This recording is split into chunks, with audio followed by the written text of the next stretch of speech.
This week on Not Another Teen Movie. This week on that's a good movie though. What's the show called again? Not Another Another Movie Podcast. podcast. This week on Not Another Movie Podcast, we learn John Cena's next big film foray, We'll tell you what Rotten Tomato thinks of the new Dark Tower movie. and Spielberg gives us a ranking of his least favorite Indiana Jones, and it might not be what you think. Yeah, it's not surprising.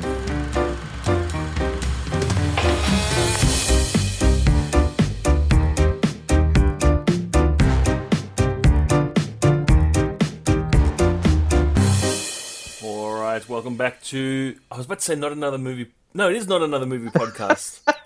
Welcome to Not Another Movie Podcast. I'm Sean Kelly. I'm Sean Pierce, And and yeah, go on. How's your week been? I love when you host the show.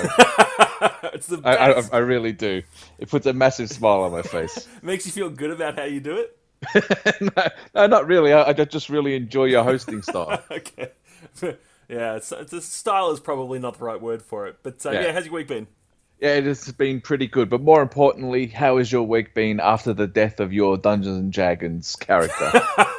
It's okay. I've moved on. I've rolled up a new character. I'm feeling good. Gee, you move on quickly. Well, yeah, once they're dead, you can't hang around too much. You can't beat around the bush. Like, Jack is quite worried. She's worried if she ever passes on what's going to happen to her memory. But, yeah. That's what I was about to say. I said, "Oh, things don't look good for Jackie then." Look, in it's you not, know, in hopefully 50 years' time. as long as she stays alive, there are no issues. We're all good. Yeah, but eventually she's going to pass in say 50 years, and then you'll be like, the next week, hello, ladies. Let's be honest, though. Like, I'm dying a long time before she dies. So, no issues there whatsoever. Yeah, there's been a track record in my family as well that the men definitely don't outlive the women. Oh, So yeah? yeah, so Vicky's looking forward to 50 years' time when she's free. Buck that trend, man. Yeah, true. There's a Mr. and Mrs. Smith style series in here or something. It's possible. Yeah. Well, I had parent teacher interviews this week. Have you started? Do you go to those? Yeah, we had my sons yesterday actually. Gosh, they are intense. I don't know if you Well, can. they would be more for you because it's more high school. You're doing high school, aren't you? Yeah, it was year 12 parent teacher interviews. I Oh, know. any good stories to come out of those ones? No, I don't tell. I don't. I was gonna say kiss and tell, but that's weird. Um, no. It's just it is an intense experience. So I'm very happy to be on the other side of that now. Are parents more ruthless in year 12? Yes and no. They can it just ups sort of at either end of the spectrum. On the one Yeah. side, they're like, yes, like things need to happen now. It's already too late. We need to get onto this. On the other side, they're like, you know what? They're already fucked up their life, so I can't do anything. He's a lost cause. He's Don't a worry. lost cause. Exactly right. Yeah, that sounds like my parent-teacher interviews. It's like, why are we even here? Exactly. You know what's going on. Exactly. I Yeah. was always like, I never had any issues at school as a student. I was a bit of a nerd burger. So I always wanted my parents to go to my parent teacher interviews so I could just hear praise for 3 hours. Yeah. Never wanted to go, and understand. Like as a parent now, I'm like, I would never go. But yeah, as a Really? kid, yeah, look, I might for a little while, but she's going all right. And you often find that like a lot of teachers won't go to their parent teacher interviews because you generally have a good idea of how your kid's traveling anyway. Yeah. No, that's fair enough. Anyway, let's get into something more exciting, shall we? Ladies and gentlemen, can I please have your attention? I've just been handed an urgent and horrifying news story. All right, so big, huge news. I've been waiting for this one. I've been waiting for news on this Bumble Bee sequel for weeks. Every morning I just get up and I refresh the movie subreddit, waiting. Well, you finally got it this week. I know, now that John Cena has joined the Bumblebee movie, I can just, it's all my dreams come true together. Are you a wrestling fan? I I I dabble my foot in wrestling every now and then. Like I definitely love the WrestleMania excitement. Yep. That's the biggest pay-per-view of the year. So I generally tune in for those ones, and then the rest of the year I just have a quick look here and there to see yeah. what's going on. You're like me as a Collingwood fan. Like, I'll duck my head in every couple of months and see what's happening and then Yeah. walk away sad. But yeah, so John Cena's joining the Bumblebee movie. I was trying to think of a really funny joke because I know John Cena has like this "you can't see me" thing. Yeah. And I'm like, I won't see this movie, but I couldn't think of a way to make it happen. So the story is they're really pushing the boundaries here with the story. It's set in 1987. I assume Bumblebee's going to wear like a bandana or something at some point because it's the 80s. I would love to see Bumblebee in like a Miami Vice white suit and pink shirt. Yes. Look, it won't happen because they're not creative. But 1987, Bumblebee finding refuge in a junkyard. What he's finding refuge from, we don't know. In a Californian beach town where Charlie, who's the girl on the edge of 17, discovers him and quickly learns his true nature. So basically a rehash of the first movie, but without Optimus Prime, which is what made the first movie good. It's going to be interesting because apparently he's going to be a yellow VW bug. So how he turns into the Bumblebee that we all know and love from the Transformers series in the movies from a Volkswagen VW, yeah, be interesting to say the least. But can't he just like don't we see in the first film he just like scans another car and then that's the car he turns into? Yeah, but if you think about how small a VW bug is and how big Bumblebee gets, you're like, how does that work? I don't think they worry too much about it. But I like that they give, like, because Charlie is the lead, like, the human in this, and she's a girl, obviously. And they give her the small yellow bug. She can't have the big muscle car, the sports car. She's got to have the little cute bug. This is Herbie Rides Again shit. Yeah, that's true. I like that. I like that analogy. Sorry, go on. Do you think the John Cena is trying to turn into The Rock? Oh, yeah, absolutely. Are you kidding me? Yeah. John Cena would sell his firstborn for a tenth of the Rock money. Yeah, but I don't think John Cena has a tenth of The Rock charisma. But that said, I mean, everybody said that about The Rock. Like, you know, this guy's a nobody when he first came out. Made a couple of interesting choices, Scorpion King stuff, but man, like, he can't put a foot wrong. No, not at the moment. Like, my mum loves The Rock. Yeah. Loves him. And that's fine. Like, he's a lovable kind of guy. Yeah, he's a good-looking rooster, too. Yeah. And, you know, I really want to know, given those good-looking rooster... That's good. Yeah, what's wrong with that? Nothing. It's just that it caught me off guard. The Rock's new Siri commercials. I wonder how many. Like the guy is a brand. Yeah, he's dominating. So Paramount has set a new release date for the film. So it's been pushed back to the end of next year. So it'll be competing with some other big budget blockbusters. So we'll see how it fares. Yeah, it's actually going to open the same weekend as Aquaman, so that's going to be interesting. Exactly. I think that'll be a big test of both films because you've got a tired franchise on the one hand, but then Aquaman's kind of like this, not a gamble, but it's a new elements in the DCEU. So, I mean, they'll have seen, not going to say Avengers, they'll have seen Justice League by then, so maybe he'll have a bit of following. And speaking of charismatic muscle men, I mean, Jason Momoa is pretty charismatic. Yeah, he's awesome. I can't wait to see what he does with this. He would have been. He actually kind of fits. He would have been in. He would have been. I was going to say Momoa, Maui, with a couple of years difference if that was cast later. Yeah, well, this is true. So there you go, Bumblebee, the film you've always wanted to see coming to the big screen. What is your favorite Indiana Jones film? I would have to say, oh man, out of the first three, I couldn't split any of them, to be honest. You mean you're not including Crystal Skull in this? No, Crystal Skull isn't part of the Indiana Jones trilogy. That's fan fiction as far as you're concerned. Exactly. That was just a cash grab. Yeah. You know what? I'm not too sold on The Last Crusade. Nah, that one's awesome. Yeah. Sean Connery, Harrison Ford. That was awesome. It's got some good moments, but I watched it last year because I hadn't seen that one in the longest time out of all three. So I'm like, oh yeah, I bought them on iTunes and like I'll sit down and watch them. Yeah, I just didn't get into it. I don't know what it was. Raiders is definitely my favorite. Yeah, Raiders is awesome. Temple of Doom gets the most heat out of the original, but I actually don't mind it. But Steven Spielberg has come out and said that is his least favorite, including Crystal Skull. Someone needs to check if he's going senile in his own age. There's something with these guys like Lucas, Spielberg. What is wrong with these guys? Did they just... I don't know. They just won't concede defeat and say how bad that film was. That's probably true. I want to know though, because this came out in a documentary that's being made with Steven Spielberg. Apparently, he did 30 hours of an interview. Like, obviously not at once for this documentary. I'm really keen to see it. Yeah, so but how do you get onto what is your least favorite Indiana Jones film? You think that'll be a rude question? It's like Well, I asking which is suppose your if you're least sitting favorite down with child. a person for 30 hours, you're going to be struggling for questions, you would Yeah, yeah, think. You'd yeah. be like, so, do you fold or do you scrunch when you wipe your butt? This is after this one. You're like, neither, man. I just freeball it. Um, but that's like if I said we've been doing this show for far more than 30 hours, and not once have I ever felt the need to say, which is your least favorite child. Yeah, this is true. Although now I'm curious, but don't answer because they might listen to this one day. We'll talk about it off air. They both have their goods and bads. They have positives and negatives. Yeah. I love it. Yeah, so that's interesting. So, which is your least favorite then, besides Crystal Skull? Oh, You have to choose. Steven I have to Spielberg's choose. listening. All right, I have to choose. Yeah, I might have to say Temple of Doom, to be honest. Ah, okay, fair enough. You're just saying to agree with Spielberg, aren't you?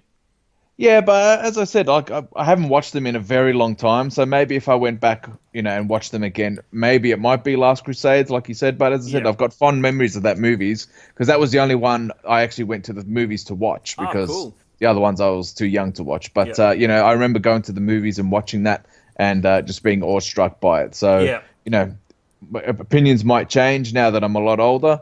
But yeah, I would probably say maybe Temple of Doom, the monkey brain scene, is one that really stands out on that one. That had some great moments in that whole dinner party scene when she's like flicking through the soup and eyeballs come up. Yeah, absolutely. Snake surprise. Oh man, that was Yeah. so good. Go Yeah. back and watch Last Crusade. That's your homework because I want to know right. how you feel What I it think of holds it. All up. right, Yeah. cool, done. All right, this next story I kind of love. So Thor 3, we raved about the trailers for a long time. And speaking of another muscle man with charisma, Chris Hemsworth. What a guy. Yeah, he is. He's He's pretty another awesome. rooster. So the line that we all know from the trailer is, "I know him. He's a friend from work," and that some people got rubbed up the wrong way by it because it seemed a little bit too earthy, a little bit too surfer bro. But I loved it. Did you like it? Yeah, I loved it, and it shows.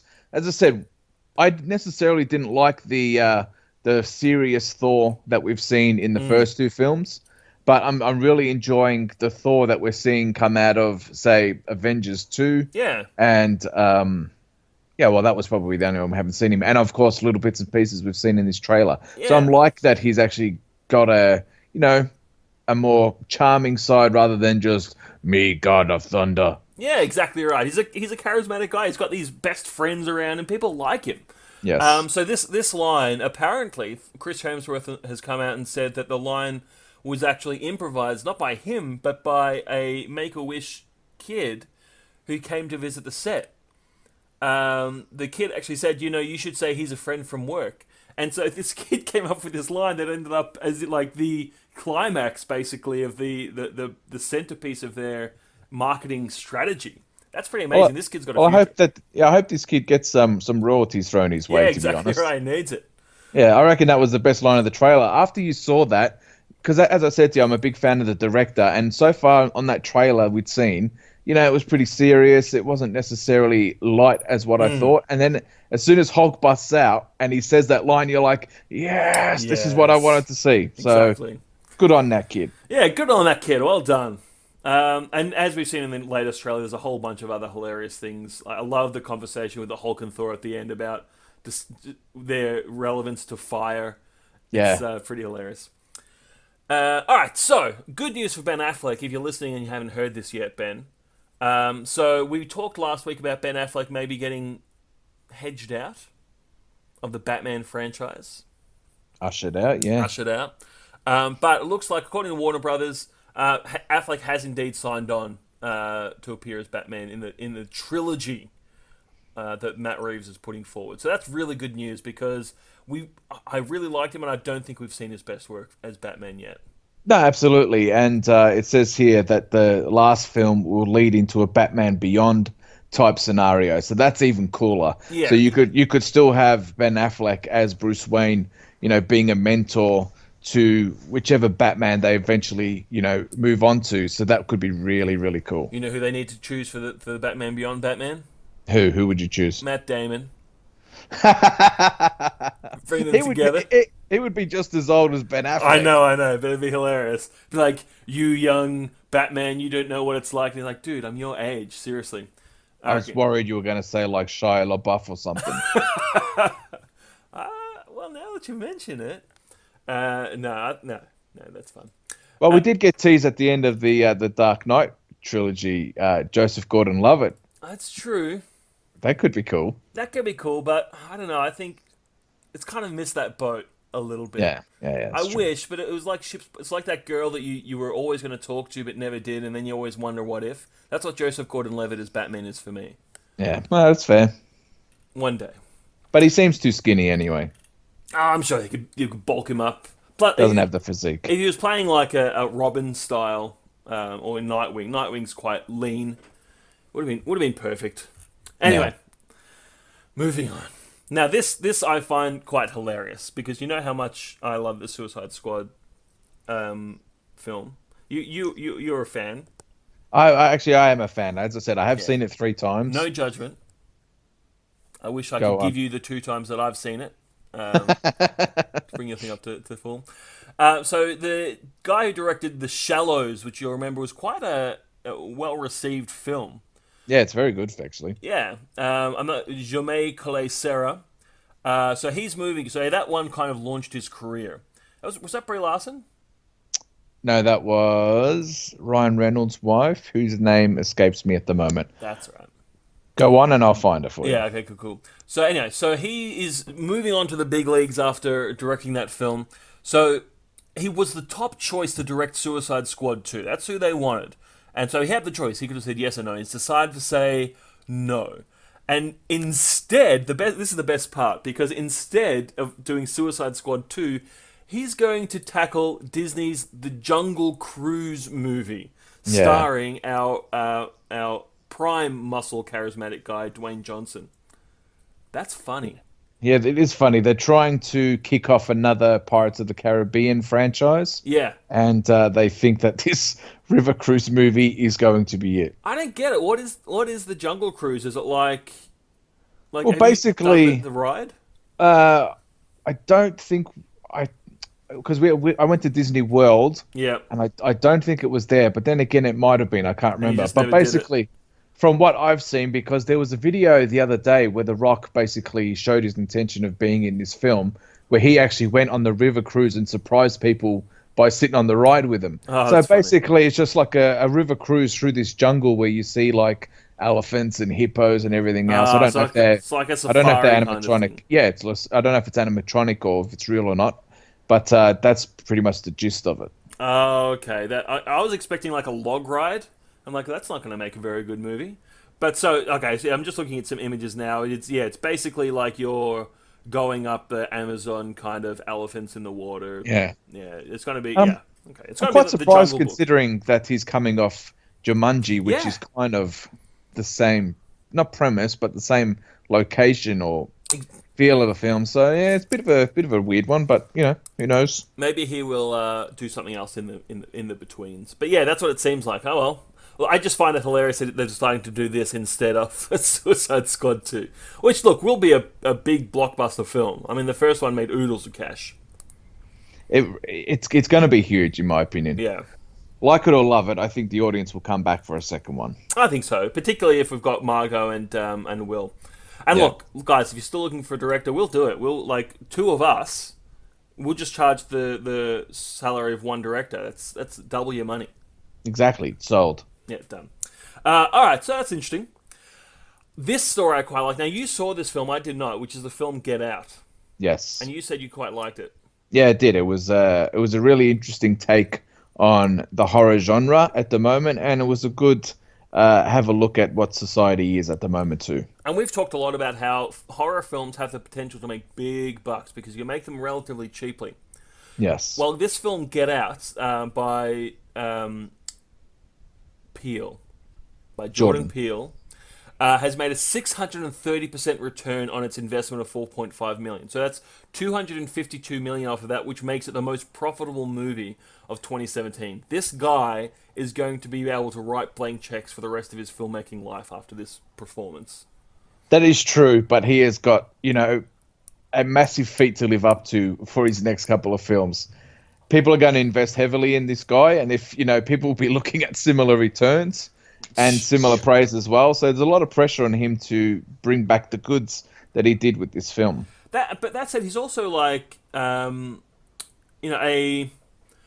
known like he's worked in this industry, not film, but like in media for a long, long time. He's a grown. It's not like he's some new young up and comer. So I think he'll have the patience to choose the right things, projects, get on the right investments, and I think he'll be fine. I'm really looking forward to see what he's going to be coming up with. Yeah, and there was how do I say this without sounding racist? But if you can target an African American audience as well, there's a lot of money to be made there. Tyler Perry, who makes those Medea movies where he dresses up as an old grandmother, he does them for absolutely nothing, and the rewards are huge. They make a shitload of money. Yeah. And there was a new one that opened up last week. I think it was called Girls Night Out or something, or Girls Weekend. That was based on four African American women. That made a shit ton of money as well. So, I think as good as Get Out as was, it tapped into that market so well and was able to bring such a huge box office as well. Yeah, absolutely. I'll definitely see him going, like, being popular in the mainstream as well. But absolutely, I mean, all groups have their own niche markets. Yeah. Tap into one of those and you are set. Exactly. And I think Hollywood, should really start considering tapping into one of those markets, because there is a niche market there that only a few are tapping into. And, they've tried with China, so why not try with this? Yeah, exactly right. We tried, but we're just no good.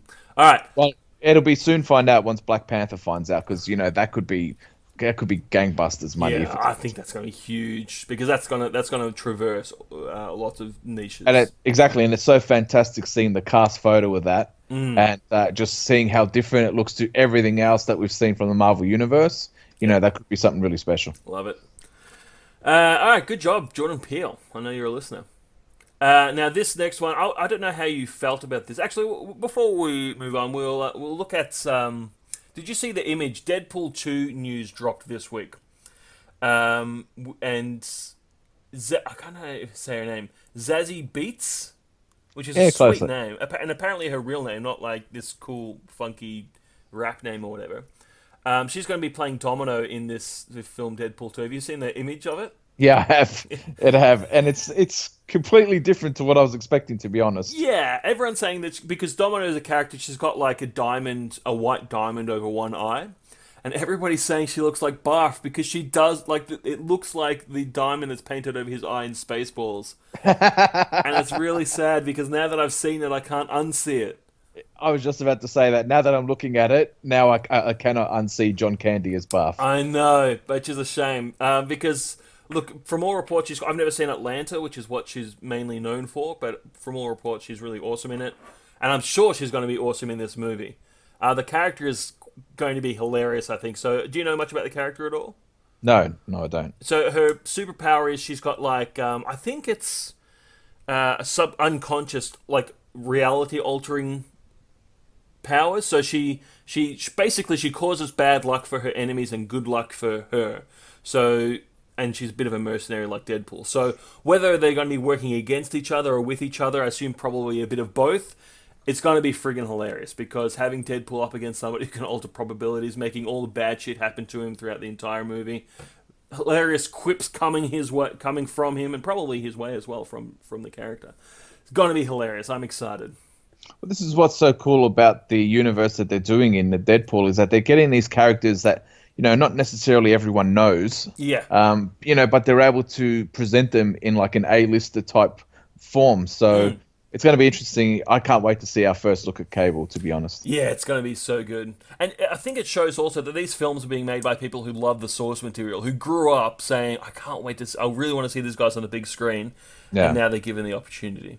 Yeah, it is very cool. Actually, one thing that you might not have noticed, because I certainly didn't notice it the first time I looked at the image, is that she's actually lying on Deadpool's body in front of the fire, just like he was on the No, I didn't see that. Right? No. Yeah, so I definitely think she will be the antagonist to Deadpool in this, or one of the antagonists. That's awesome. I'm pretty super excited.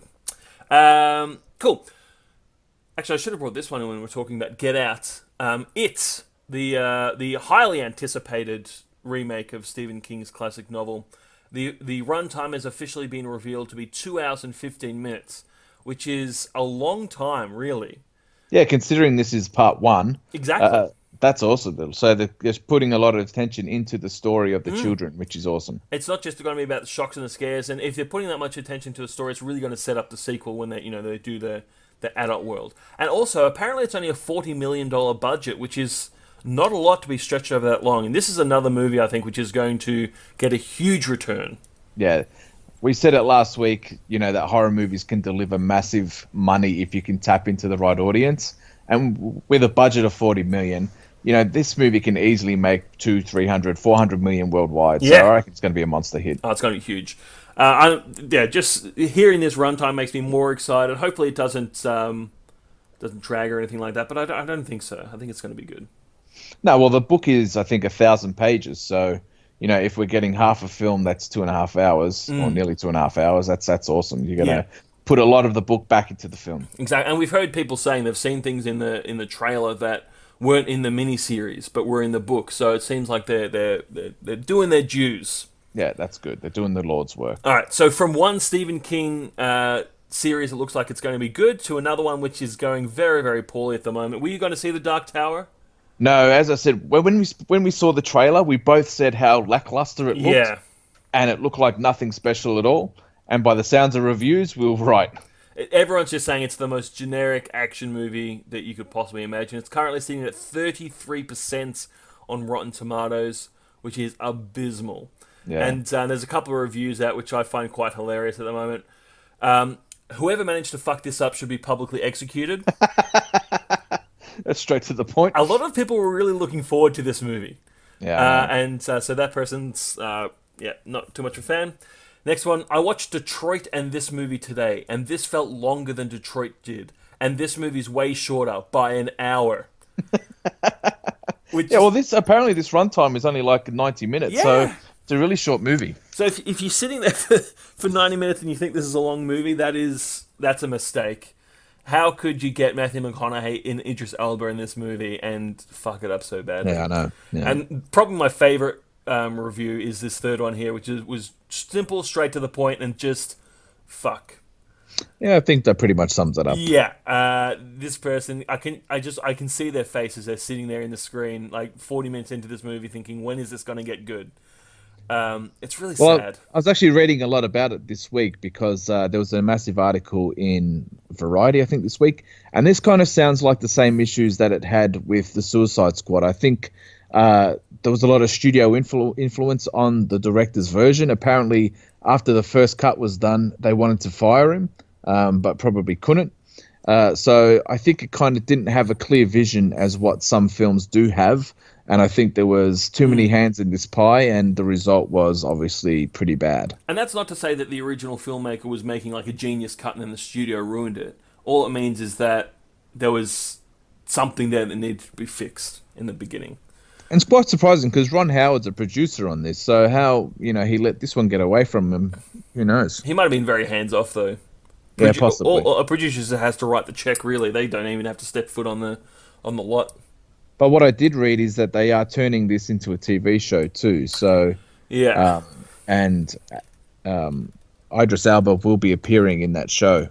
Yeah, okay. Here and there. So whether they can turn it around in the TV land, who knows? But it looks like on the cinematic version, I don't think we'll be seeing any sequels. Depending on how far along they are in the TV version, from how the universe works, they could absolutely do a completely different version. They could, go through a new vision for the TV series. They don't have to be beholden to this movie if it goes really, really poorly. Yeah, this might be a wait for comes online version. Yeah, exactly right. All right, well, that's all the movie news for today. And we were thinking, there wasn't a lot of news, so we better look to do a segment. But we're also thinking, with all this talk of the Avengers coming out and all these new franchises coming in and crashing together, it'd be really interesting to talk very briefly about the franchises that we wish would come together, which probably aren't going to. I've got a few here that I'd like to talk about. Did you pick up any franchises you'd like to smoosh together? Well, I've just gone for one. I'm going to tell a story of one big one. Oh, okay. Here we go. All right, you want to lead off? Yeah, I'll do mine, then you can do yours. All right. I'm going to go with two Australian cinematic classics. Uh-oh. Mad Max, Yep. and Priscilla, Queen of the Desert. Of course. Now, hear me out. Hear Yeah. me out. Both of these films are road movies. Okay. Yeah. So if you can get these two to somehow meet on the road, maybe while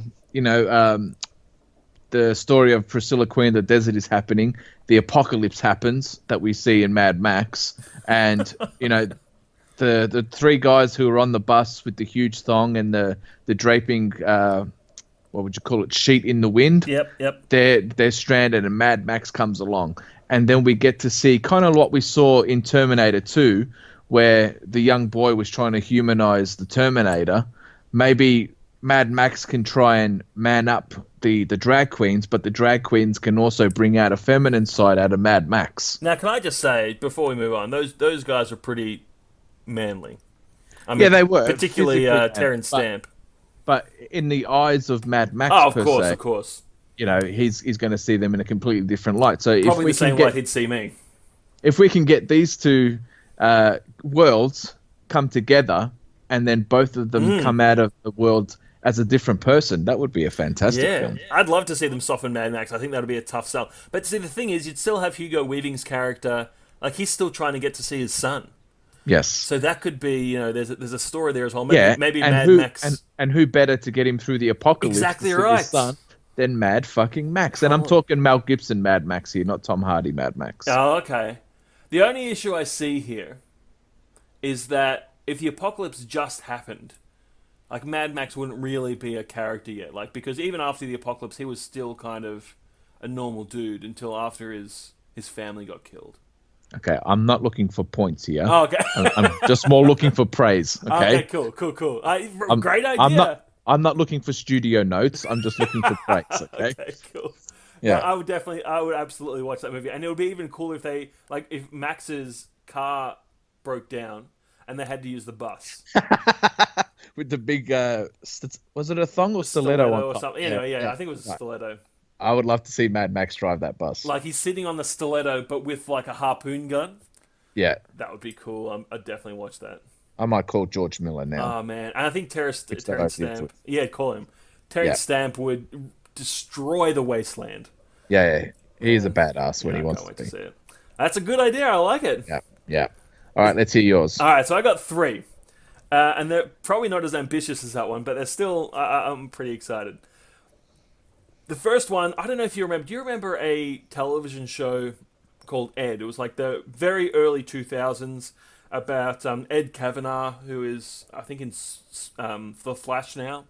I think I remember this because the only way I remember it because I think it had a Foo Fighters song as their. It did. Yes, and that's that's the one I why remember. it's not on DVD, because that no one can get the rights to this song. So they Oh, can't really? release it on DVD. Exactly right. And it really irks me because I want to buy this shit. Yeah. But anyway, we used to love this series, and it was kind of like it was a comedy about a small town. People spoke very quickly, and there was lots of like pop culture references and uncool cool people. And I'm like, that's exactly like the Gilmore Girls, and I would friggin' love, because I really like the Gilmore Girls as a series, and I really liked Ed, and I want them to cross over. I want Lorelai and Ed to have an on and off relationship for 4 seasons. I want Rory to get in there and help everybody work through their issues. I think that would be, like Stuckyville and Stars Hollow together. I want to see this happen. Sometimes I think you should do this podcast with my wife. Is she a Gilmore Girls fan? She is, yes. She's good. If you sat down and watched it, you fall in love. She was pretty disappointed with the revival. Yeah, and understandable. It wasn't great, which is really unfortunate. We sat there and we made a big event for it, and we all sat down and we lost interest halfway through. It's really sad. Yeah. All right, next one. This one I'm pretty excited about. So, Captain America, at the end of Captain America 1. He's flying through he's having that really tearful, time about not being able to see his girl Friday again as he's crashing the hydroplane into the Arctic. Yep. Crashes, the Tesseract explodes and opens up a rift in space and time. And instead of freezing, Steve Rogers wakes up in a frozen wasteland. And he quickly realizes that this is not the frozen wasteland that he crashed into. And when he sees White Walkers and he has to defend himself from them. And Captain America Steve Rogers wakes up in Westeros. Nice. That would be friggin' cool. Has he got any dragon glass though? Well, not at first, but eventually he'll come to it. And the reason why this is awesome is because Steve Rogers is like Ned Stark, and like he sees the best in people. He's an optimist. He wants to believe that people are good, and he does things by the book. But unlike Ned Stark, he is a badass mofo. Like Ned Stark is a badass mofo as well when it comes to wielding a blade. But he's not going to be able to take on a dozen people by himself like Steve Rogers can. So I hope he doesn't share the same fate as Ned Exactly. Stark. Well, I don't think he will. That's the point. And he will still have his shield. So imagine Steve Rogers with a badass shield, maybe a sword. I don't know. He doesn't really need it. But taking on the evils of Westeros, like that would be. I would pay good money to see that. That is pretty cool. And eventually he'd end up in like a Westerosi version of his Captain America costume, like a medieval Captain America uniform. Man, I want to see this. Sold. And as a series as well, not a movie. All right, last one. This is going to seem a little bit silly. And it's a little bit Marvel-y as well. But people sort of talk about this online, and I'm like, I really actually want to see that happen. Avengers style, but Disney princesses. Yeah, I actually can see this happening. Yeah, this would be flipping awesome. Now, whether you go one for one and you're like, okay, so... Are we talking live action or are we talking animated? Ooh, well, I thought animated, but I think live action might be a bit... I don't know, I've never thought about it, but it could be cool. I reckon people, if they could, well, what they're doing already with, obviously we've got the live Beauty and versions. the Beast. Yeah, we've obviously going to get The Little Mermaid, I think, eventually. Yeah. So that's your Aquaman. Exactly. So, they're starting to build this world already with live action. So, you never know. You might get your live action in 5-6 years. I'd be very, very happy. We'd have like Mulan, Hawkeye. I reckon the genie would be like Jasmine's Iron Man suit. Yeah. I think that could be really cool. You got Elsa with her freeze powers. I think this could be awesome. And then you fight, like, the bad guy, I think, would have to be Evil Jafar. Like, Genie Jafar. I think he's maybe teaming up with Maleficent or something. Yeah. Like their own sort of evil version of the Sinister... Oh, okay, of course, Sinister Six is evil. But like the Disney version of the Sinister Six. Come on, that'd be cool. Yeah, no, you've definitely got me on board. But more I'm thinking about, I'm making maybe more animated. I think animated. I think it's got to be animated because it'll be like over the top and a little bit silly, but ultimately quite fun. And it would be cool if it was live action to see Angelina Jolie's Maleficent go up against Emma Watson's Belle. That would be pretty. But they kind of made her good. Maleficent, like she was too redeeming. Old school evil Maleficent is what you need. Actually, Belle should be the Hulk. She should be cursed with the Hulk's curse, and then like when she hulks out, she turns into like a Belle Beast. Yeah, that's cool. That's so like a Jekyll and Hyde kind of. Man, we're writing this shit. I'm got my word processor going now. Click, clock, click. All right. Well, that's my three for the crossovers I'd love to see. I reckon between the four of our suggestions, if the studios do not call us up immediately, they're making a mistake. Exactly, there's something wrong with them. Yeah, exactly right. All right, well, if you agree with us, let us know. What would your crossovers be, your preferred crossovers? Actually, I have another subplot for you. Oh, yeah? We could even have Cruvilla de Deville from 101 Dalmatians. Cruella, yeah? Yeah, try and make a jacket out of the beast. Oh, God, that is dark. I reckon, no. The ultimate fur coat. I don't think she wants to do it. I think it starts off in the film and she's done that. Oh, yeah, she's already killed the beast, and then Belle wants revenge. And she wears him as like a cloak. That could be awesome. Yeah, that could be cool. In fact, I think that's how we bring them all together. Like, somebody is going through and, like, killing all... Like, Aladdin's gone, the Beast is gone, all these... Prince Eric has been tortured to death. Like, oh, it's getting a bit dark. But, something is to bring them all together in that way. Yeah, somehow I don't see the little girls flocking to that version. Okay, a bit far, a bit grim. Yeah, maybe a bit too dark. All right. We'll work on it. We'll bring it back. Yeah. All right, well, I am Sean Kelly. I am Sean Pierce. And thanks for listening. We'll see you next week. Until next week.